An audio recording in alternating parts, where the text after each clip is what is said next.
और आपको पता है ये कलयुग, हम लोग कौन से युग में हैं? कलयुग में है।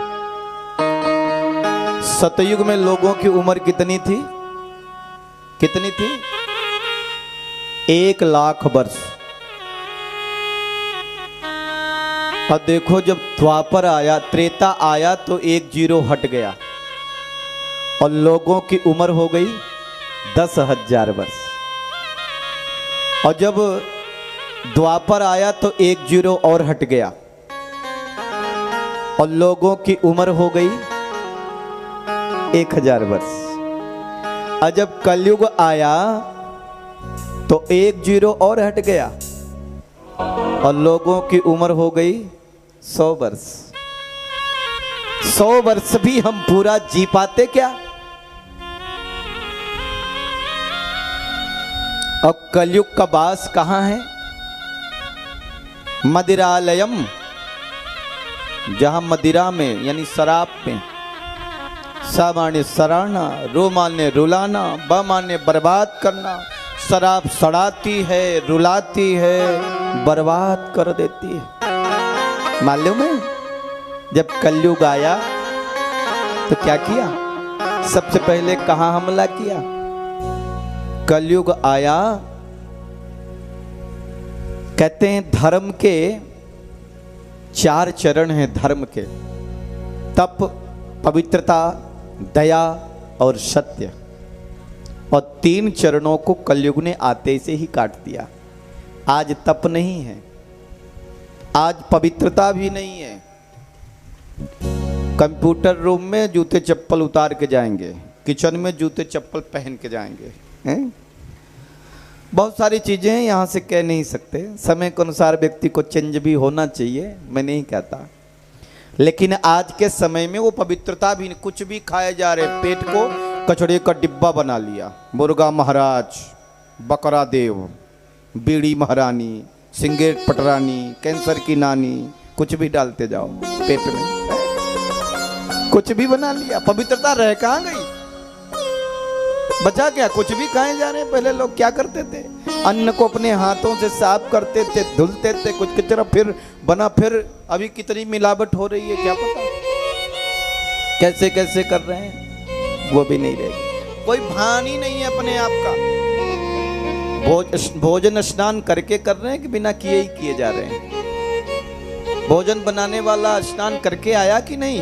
ऐसे बना हो गया, बस भोजन से मतलब है और मतलब नहीं है क्या हो रहा क्या नहीं। पवित्रता का ध्यान। जैसा खाए अन्न वैसा बने मन, और जैसे पिए पानी वैसे बने वाणी। अगर खाना पीना भी ठीक नहीं होगा तो क्या होगा? घर में कलह होगी, लड़ाई होगी, है?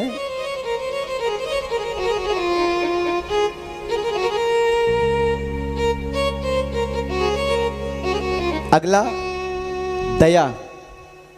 दया भी है क्या? मैं नहीं कहता कि संसार में दयालु लोगों की कमी है, नहीं है लोग, लेकिन हकीकत में पूछिए तो दया भी नहीं रह गई है, पीड़ा भी नहीं रह गई है। अब तो दिखावे में दुनिया चल रही है, बनावटी जीवन जी रहे हम। जैसे बनिया देखता है, कपड़ा बेचने वाला दुकान पे बैठा हुआ, वही ग्राहक आ रहा है, मंद मंद मुस्कुराता है, और जब कपड़े नहीं खरीदता तो बाद में 4 गाली सुनाता है।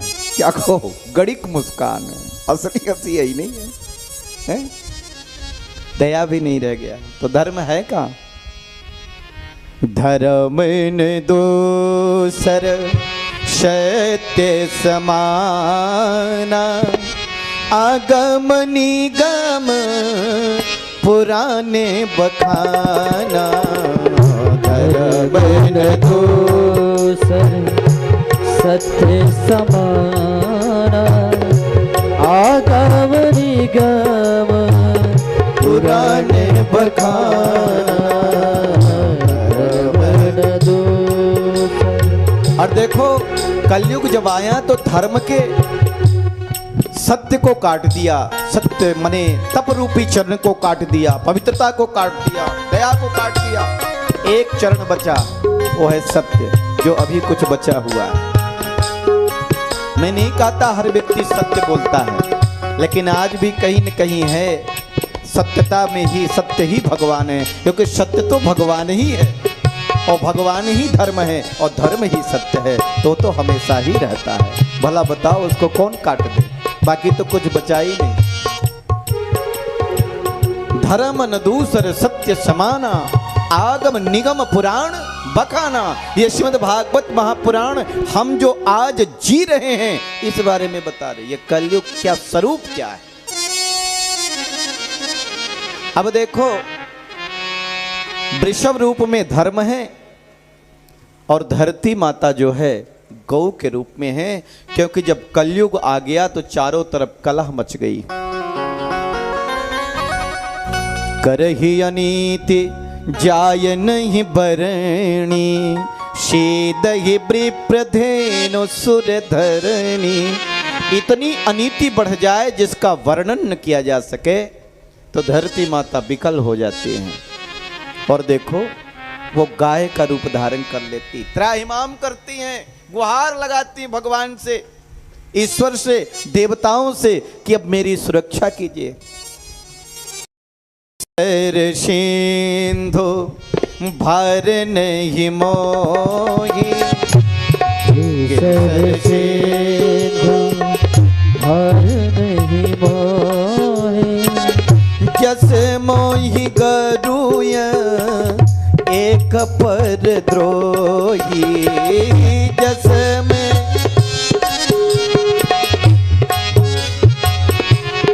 गिरिसर सिंधु भार नहीं मोही। जितना भार मुझे पर्वत का नहीं है, सिंधु सागर का नहीं है, वृक्षों का, पेड़ों को, लताओं का, उससे ज्यादा एक द्रोही है, एक दुष्ट है, एक पापी है जो पाप करता है। मैं उसके भार से, पाप से।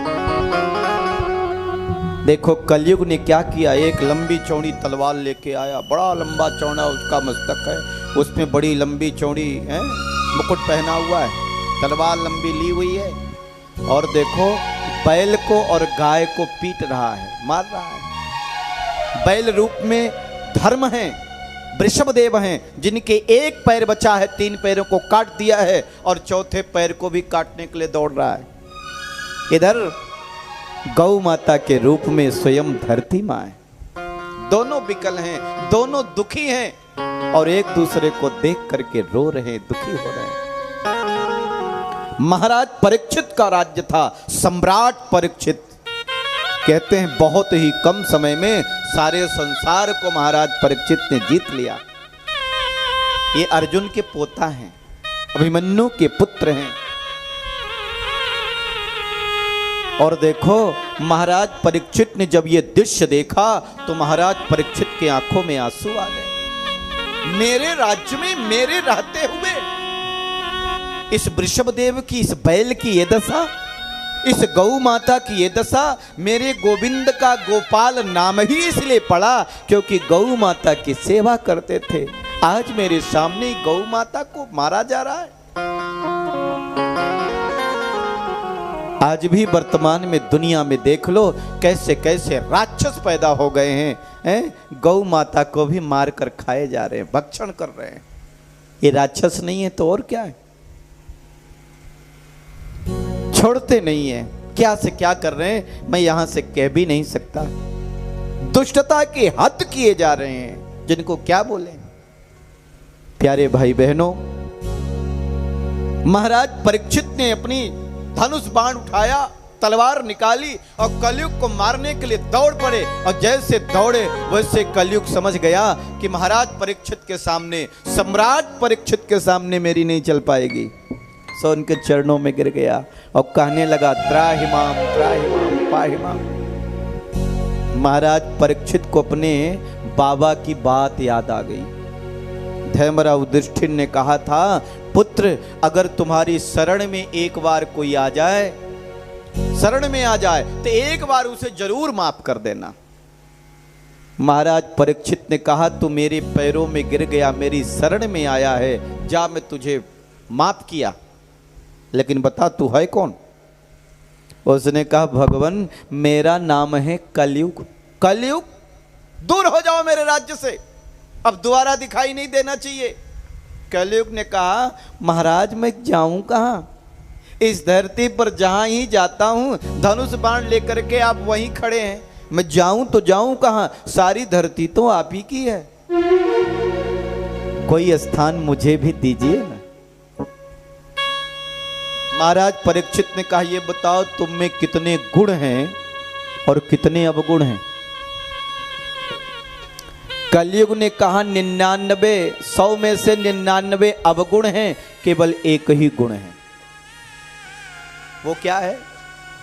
यह कलयुग कर परम प्रताप, यह कलयुग कर परम प्रताप, मानस पुण्य होई नहीं पापा, मानस पुण्य होई नहीं पापा, यह कलयुग कर परम प्रताप, मानस पुण्य होई नहीं पापा।